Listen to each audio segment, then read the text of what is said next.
I couldn't move. Terrifying faces leered at me, weirdly distorted as in funhouse mirrors. A hand reached out, finding my own hand and clinging to it.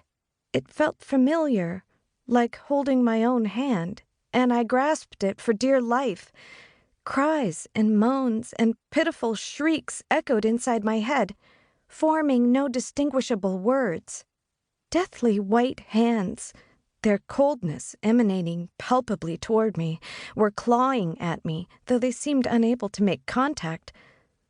I felt a scream building inside me, but it was as though my lungs had forgotten how to take air, my voice to produce sound. Suddenly, a single voice that contained many whispered in my ear, "The gateway is open." The hand holding mine slipped away from my scrabbling fingers, and I fell through space as the cry inside of me fought its way to my lips. I woke, shrieking, my body being attacked by groping arms and legs that were only my twisted bed sheets. I sat shivering uncontrollably in my drenched T-shirt. The oppressive July heat had turned icy in the midst of my terror. As the nightmarish images faded from my eyes, I forced myself to breathe slowly and deeply, and felt the breeze turn warm again. My tiny bedroom swam back into focus. It was only a dream, Jess. Get a hold of yourself. I squinted at the clock. It was 3 a.m. A glance toward the door showed the eerie flickering glow from the television in the living room. A slightly muffled voice was promising that the Gutbuster 2000 would transform my body or my money back. Guaranteed. "Damn it, Mom," I muttered as I slid out of bed. I peeled the sweat-soaked T-shirt from my body and tossed it onto a pile of dirty clothes by my door. I grabbed a clean one from my laundry basket and pulled it over my head as I shuffled out to the living room. She always did this. I hadn't even heard her come in, but it had to have been after 1 a.m., because that was when I'd finally given up calling her cell and fallen asleep. Walking toward the front of the apartment, I knew exactly where I'd find her, passed out on the couch, her shoes still on, if they'd made it home. Sometimes the shoes didn't make it home. My bleary eyes scanned the living room. On the television, the Gutbuster had been replaced by a helmet-haired man hawking diet shakes. Apparently, insomnia and obesity were regular bedfellows.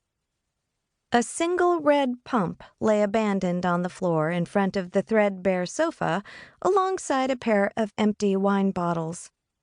The only detail missing from the familiar scene was my mom, who was not sprawled on the sofa where I'd assumed she'd be. I noted that it was the shoe that should have been in a pair, not the wine bottles, and then laughed humorlessly at my own joke.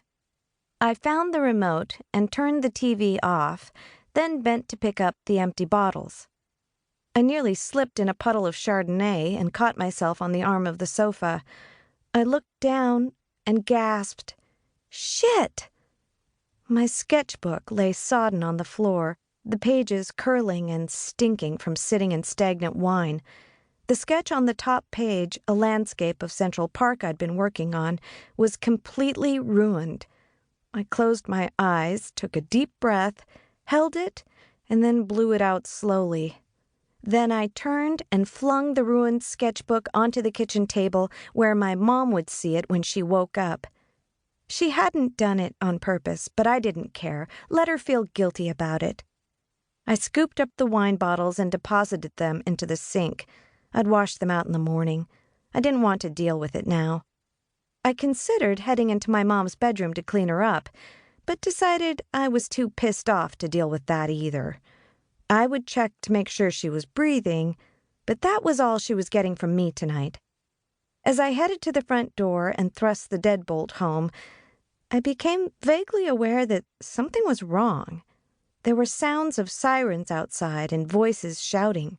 Frightened voices.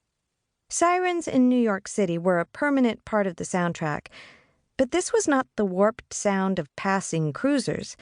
This was close, just outside the building. to keep listening to this audiobook. I've left you a link in the description so you can do it, at no cost thanks to Audible's 30-day free trial.